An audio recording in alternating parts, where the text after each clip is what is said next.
Sekarang kamu puas. Riko menarik tangan Maira dan menggenggam pergelangan tangannya dengan kuat. Kamu sudah membuatku dipecat, lalu sekarang kamu menjebloskanku di penjara.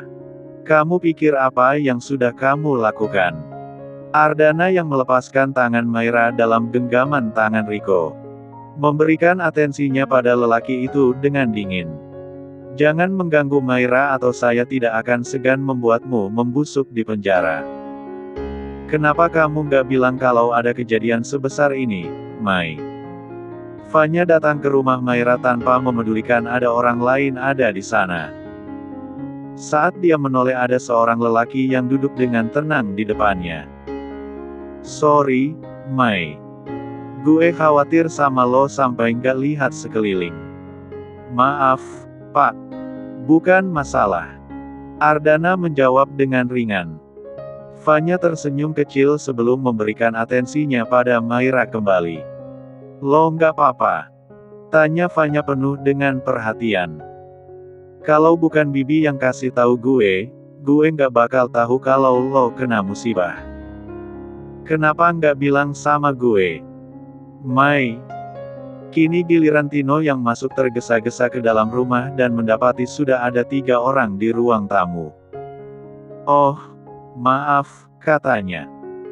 Bersalaman dengan Ardana sebelum duduk di samping lelaki itu. Gimana kejadiannya?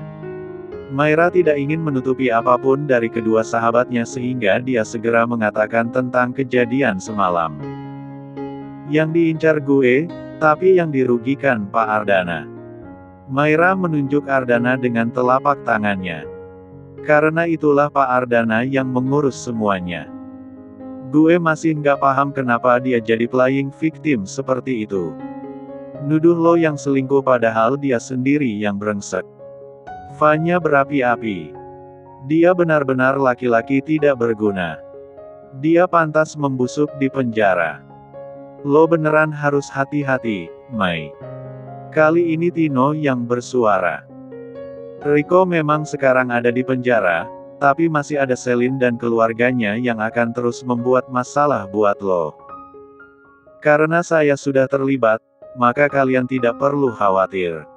Ardana menjawab dengan tenang. Saya akan membantu Maira untuk mengurus semuanya sampai selesai. Ardana mengatakan dengan mantap. 3 orang lainnya di sana menatap pada Ardana serentak. Ketenangan yang keluar dari tubuh lelaki itu seperti sebuah danau, tetapi menyimpan banyak rahasia di dalamnya. Tino dan Fanya saling pandang seolah tengah berbicara lewat telepati. Boleh saya bertanya sesuatu kepada Bapak? Tanya Tino setelah itu. Ardana mengangguk dan barulah Tino melanjutkan. Apa hubungan Bapak dengan Maira? Masalah ini menyangkut nama baik Bapak. Bapak bahkan dituduh sudah berselingkuh dengan Maira. Ini bukan hanya akan memengaruhi nama baik Bapak, tapi juga Maira. Dugaan tidak berdasar seperti itu akan sangat merugikan. Biarkan saja. Gosip tidak akan menyebar selama tidak ada bukti. Ardana menjawab dengan lugas. Tampak tidak terpengaruh dengan apapun yang terjadi. Lalu kalau pada akhirnya ada seseorang yang sengaja mencari bukti. Fanya asal bicara. Dia menatap serius pada Ardana. Masih ada istri Riko yang bebas. Dia bisa melakukan apapun untuk membalaskan sakit hatinya. Saya sudah bilang, saya akan membantu Maira sampai akhir. Apa itu cukup meyakinkan? Wajah Ardana semakin tidak senang karena dia didesak seolah dia adalah penjahat. Baiklah. Tino mengangguk. Saya harap, Bapak tidak merasa diberatkan oleh masalah yang mungkin akan timbul di masa depan. Ardana hanya mengangguk dengan pasti mendengar ucapan Tino. Permisi pergi dari rumah Maira tanpa lagi menoleh ke belakang. Hal itu membuat Fanya menatap Maira dengan cepat. Mai, bos lo itu sepertinya galak kalau di kantor. Fanya menebak. Galak sih enggak. Tapi semuanya harus cepat dan tepat. Maira sedikit menjelaskan. Jangan bahas dia lagi. Lo tahu alasannya kenapa dia ada di sini dan kenapa dia terlibat. Selamat. Akta perceraian sudah keluar. Fanya meletakkan akta itu di depan Maira. Mereka ada di apartemen Fanya dan tengah menunggu makan malam mereka datang yang sudah dipesan beberapa waktu lalu. Maira mengambil akta tersebut dengan seksama dengan tatapan datar. Tidak pernah menyangka kalau pada akhirnya dia akan mendapatkan benda tersebut. Dulu ketika dia memutuskan untuk menikah dengan Rico, maka dia memiliki keyakinan jika langkahnya akan mudah bersama dengan lelaki itu. Nyatanya dia tengah mengunduh karma. Gue sah menjadi janda, Fa, ucap Maira. Menarik napasnya panjang. Suaranya begitu ringan, tetapi penuh dengan kesedihan. Nggak masalah kalau lo janda, lo akan menemukan duda premium setelah ini. Fanya tersenyum lebar sedikit memberikan candaan kepada sahabatnya. Itu hanya status, nggak perlu dipikirkan.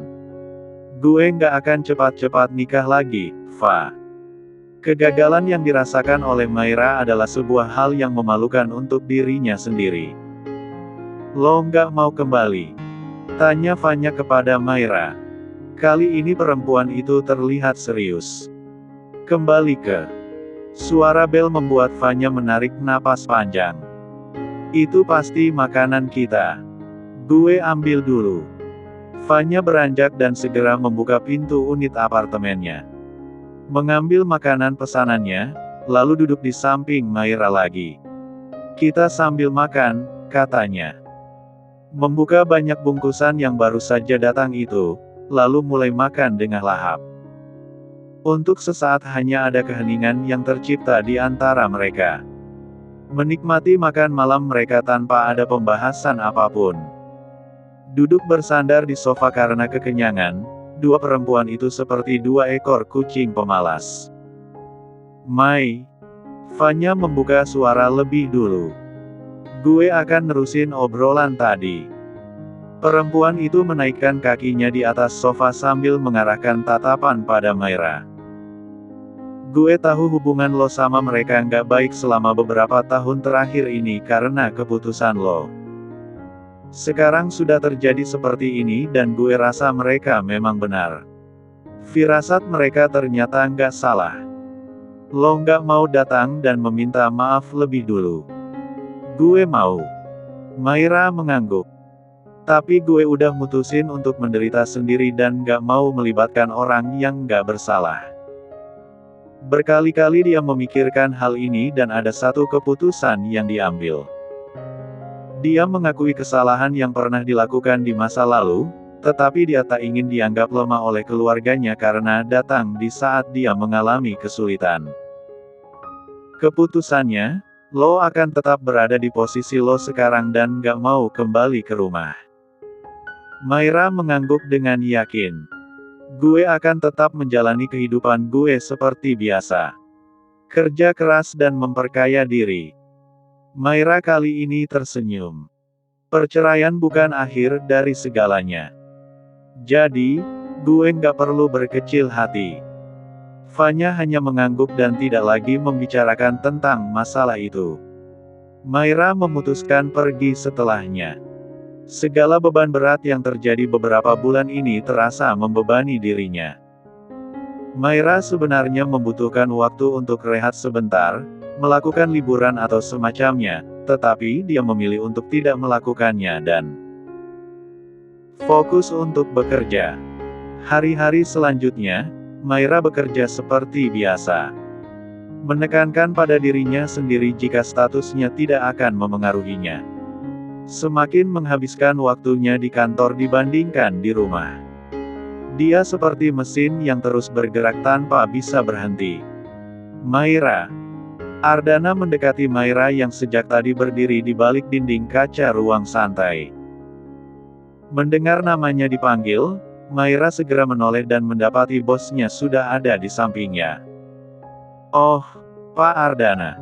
Ada yang bisa saya bantu, Pak? Ini tentang mantan suami kamu. Dia sudah dijatuhi hukuman penjara setidaknya 5 tahun kurungan. Maira sama sekali tidak mengikuti perkembangan masalah Riko. Ternyata hal berbeda dilakukan oleh Ardana. Tentu saja lelaki itu tidak akan melepaskan orang yang sudah menimbulkan kerugian untuknya. Sebenarnya itu bukan lagi urusan saya, Pak. Maira melemparkan tatapannya pada hamparan langit yang luas. Tapi, saya juga harus berterima kasih dan juga meminta maaf karena sudah membantu saya. Sebagai imbalannya, Bapak bisa membantu Bapak kalau memang Bapak membutuhkan bantuan. Ardana menoleh menatap Maira. Kali ini dia menilai perempuan itu dalam pandangannya. Rambut panjangnya yang sudah dipangkas sampai leher itu membuat tampilan Maira berubah. Dia masih terlihat cantik, dan lebih bersemangat. Oke. Tidak sekarang, tapi mungkin nanti. Ardana menatap sejenak sebelum pergi meninggalkan Maira. Maira menghela napas panjang melihat hujan tak kunjung reda. Dia sudah terjebak hampir 15 menit yang lalu. Memilih menikmati kopinya, Maira akhirnya menyamankan diri terjebak di kafe tersebut sambil menatap air yang memercik pada jendela kaca yang ada di sampingnya. Harusnya dia tadi membawa Ria ikut serta. Gadis itu pasti bahagia sekali. Lamunannya itu buyar ketika dia merasakan ada air yang mengalir dari rambutnya. Refleks, dia berdiri dan seseorang menyiramkan air ke wajahnya. Gara-gara kamu, Riko harus dipenjara, dan bayi yang ada di dalam kandunganku harus mendapatkan prediksi buruk kalau ayahnya adalah mantan narapidana. Mai, kalau kamu iri karena aku bisa hamil dan kamu tidak begini caranya. Siapa lagi kalau bukan Selin yang mengatakan itu? Entah sejak kapan perempuan itu ada di kafe yang sama dengan Maira, tetapi Maira sama sekali tidak menyadari keberadaan perempuan itu sebelumnya. Maira menarik tisu untuk mengelap wajahnya yang sudah basah. Ekspresinya datar seperti biasa seolah tidak pernah terjadi sesuatu. Kamu harusnya mati saja daripada membuat orang lain menderita. Selin melampiaskan emosinya di depan Maira. Dia lupa kalau di sana masih ada pengunjung lain. Perutnya juga sudah terlihat membesar tanda bayinya sudah tumbuh. Maira menatap perut Selin dengan tatapan datar. Itu pastilah menyedihkan bagi Selin dan keluarganya, karena sosok suami yang seharusnya bertanggung jawab berada di sisi Selin justru sekarang tengah mendekam di penjara. Aku benar-benar membencimu. Selin mendekati Maira dengan ekspresi kacau luar biasa. Seharusnya kamu yang mendapatkan ganjaran ini. Seharusnya kamu yang masuk penjara. Selin mengangkat tangannya untuk menamparkan Maira, tetapi Maira bisa menahannya. Jaga sikapmu, Selin. Kamu mau menjadi tontonan seperti ini? Maira bertanya dengan nada yang cukup lembut. Jangan salahkan orang lain atas perbuatan bejat suamimu. Dia yang menabrak mobil bosku. Kenapa jadi harus aku yang masuk penjara?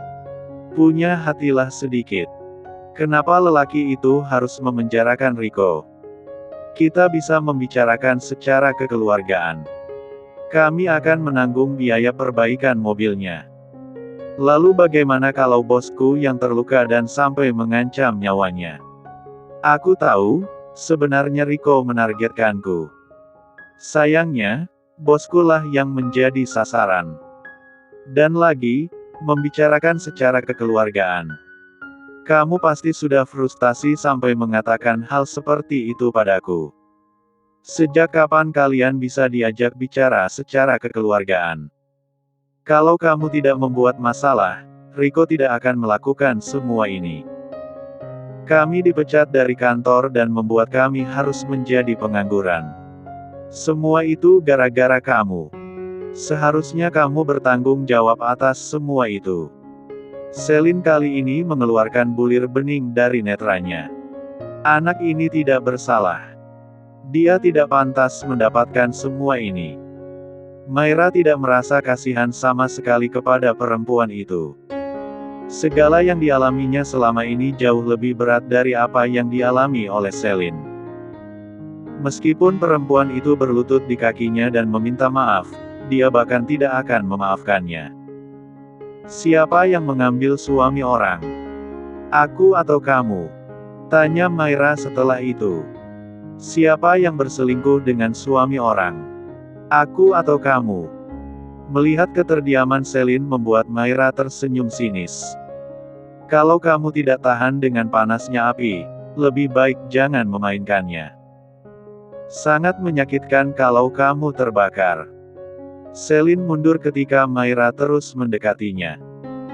Maira tidak peduli kalau dia akan menjadi bahan gunjingan lagi, yang terpenting dia bisa mendorong Selin pergi dari kehidupannya. Aku tidak mau berurusan lagi denganmu, Selin. Kamu membuatku mual. Silakan urus sendiri suamimu itu dan jangan menyalahkan aku atas kejadian yang sudah menimpamu ataupun suamimu. Hubunganku dengannya sudah berakhir sejak kamu mengatakan kamu hamil anaknya. Pungut sampah itu untuk dirimu sendiri. Tong sampah sepertimu sangat cocok dengan sampah seperti Riko. Setelah mengatakan itu, Maira mengambil tasnya dan pergi dari kafe tersebut. Menembus hujan yang tak kunjung reda. Duduk di halte untuk kembali berteduh. Sejujurnya, dia merasakan tamparan yang luar biasa di dalam hatinya ketika melihat perut Selin yang sudah membesar. Dia iri dengan orang-orang yang sudah berhasil memiliki anak. Ada penyesalan yang datang dalam hatinya. 5 tahun bukanlah waktu yang singkat. 5 tahun dia sudah berusaha untuk memiliki anak. Sudah berkali-kali dia mendatangi dokter berbeda dan semua hasil menunjukkan hal yang sama. Dia sehat. Maira menunduk menutup wajahnya dengan kedua telapak tangannya. Dia akhirnya menangis dengan tubuh bergetar. Dia menyesal menjadi orang yang gagal.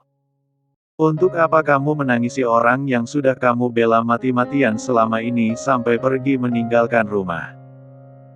Suara di sampingnya itu membuat Maira sedikit terkejut dan segera mendongakkan kepalanya.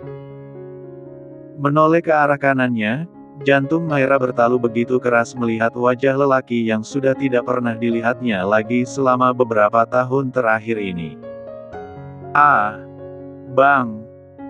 Dunia Maira terasa berputar-putar sampai dia harus terus mensugesti dirinya sendiri jika semua akan baik-baik saja. Kedua tangannya saling meremas dan rasa dingin lambat laun masuk ke dalam pori-pori kulitnya.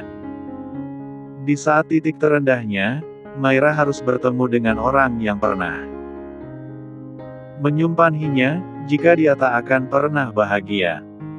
Saat itu Maira dengan lantang menjawab jika dirinya justru akan bahagia dengan lelaki pilihannya. Mereka hanya akan dipisahkan oleh maut. Jadi, ini adalah kebahagiaan yang pernah kamu agungkan? Tanya lelaki itu. Namanya Orlando. Kakak lelaki satu-satunya Maira. Laki-laki yang kamu cintai mati-matian itu akhirnya berbalik dan menusukmu dari belakang. Bagaimana perasaanmu? Maira hanya diam tidak menjawab. Namun, untuk mempertahankan harga dirinya, dia mengubah ekspresinya. Beranjak dari tempat duduknya, lalu dia bersuara. Ya, tidak ada yang bisa menebak masa depan. Aku bersalah karena sudah keluar dari rumah karena seorang lelaki. Tapi, aku tidak akan membebani abang dan keluarga karena masalah ini. Orlan ikut berdiri. Tubuh tingginya yang tegap dibungkus dengan jas pas badan dan tampak begitu menawan. Kedua tangannya dijejalkan ke dalam saku celananya. Pulanglah. Orlan menatap Maira dengan lembut. Kembali ke tempatmu. Kembali di mana seharusnya kamu berada. Sudah cukup kamu membuat dirimu kelelahan menanggung kehidupan mereka. Mau tak mau, Maira merasa bergetar mendengar ucapan kakaknya. Namun, dia tidak ingin dianggap perempuan yang mudah menyerah dengan keadaan. Oleh karena itu, Maira menggeleng. Terima kasih. Aku akan tetap melanjutkan kehidupanku yang sekarang. Apa yang lebih baik dari sebuah keluarga, Maira? Tanya Orlan. Kamu masih memiliki keluarga yang utuh. Kamu hanya perlu meminta maaf kepada mama dan papa maka perlindungan akan kembali padamu. Dan aku akan dinilai lemah oleh mereka. Lagi-lagi ini tentang harga diri Maira. Aku bisa menjalani kehidupanku sendiri. Tapi sekali lagi aku terima kasih kepada abang karena sudah menawariku. Memutus hubungan dengan orang tua bukanlah hal yang patut untuk kamu banggakan, Maira. Dibandingkan beberapa tahun terakhir belakangan ini, lebih banyak waktu yang kamu habiskan dengan keluarga. Pikirkanlah. Orlan lantas pergi begitu saja. Sebuah mobil sudah menunggunya. Ketika lelaki itu sudah masuk ke dalamnya, maka mobil mewah itu segera melesat meninggalkan tempat itu. Namun, masih ada satu mobil lagi yang di dalamnya ada seorang lelaki yang menatap Maira penuh makna. Tumben lo datang tanpa diundang. Gilang yang sedang menyesap rokoknya dengan santai itu menoleh menatap Ardana. Hingar-bingar suara musik membuat orang-orang yang ada di lantai dansa terus menggoyangkan tubuh mereka. Ardana tidak memberikan jawaban kepada Gilang. Lelaki itu hanya tampak berpikir tiada ujung. Dia hanya menatap ke arah depan dengan pikiran bercabang. Heh. Gilang kembali menyadarkan Ardana dari lamunan. Kenapa sih? Minum. Minum. Gilang memberikan segelas minuman beralkohol itu kepada Ardana. Berdecak, Ardana menolak minuman tersebut. Gue pulang deh. Lah, baru juga datang. Gilang merasa aneh dengan lelaki itu. Ada masalah apa? Sini cerita. Ardana lagi-lagi tidak menjawab. Ada banyak perdebatan yang terjadi di dalam kepalanya sebelum pada akhirnya dia bersuara.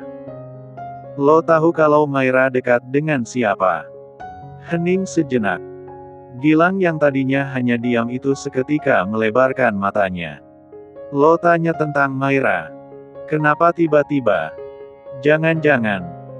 Gue lihat dia hari ini sama seorang lelaki. Ardana memotong ucapan Gilang. Lo tahu sesuatu tentang dia? Gue bisa cari tahu. Gilang menjawab cepat. Selama lo bilang sama gue alasannya kenapa tiba-tiba lo kepo dengan kehidupan orang. Nggak seperti biasanya. Ardana menatap Gilang dengan sedikit menaikkan alisnya. Lupakan. Ardana menjawab cepat. Nggak perlu dicari tahu. Gue pergi sekarang. Berada di bar tak membuat kebisingan di dalam kepala Ardana mereda. Dia memilih pergi untuk beristirahat di rumah dan menghindari Gilang. Lelaki itu tidak bisa benar-benar membantunya. Sampai di rumah, lelaki itu melemparkan tubuhnya di atas sofa. Berbaring telentang dan menutup matanya dengan lengan kirinya. Jika Ardana ditanya kenapa tiba-tiba saja dia berubah, Ardana pun tidak memahami dirinya.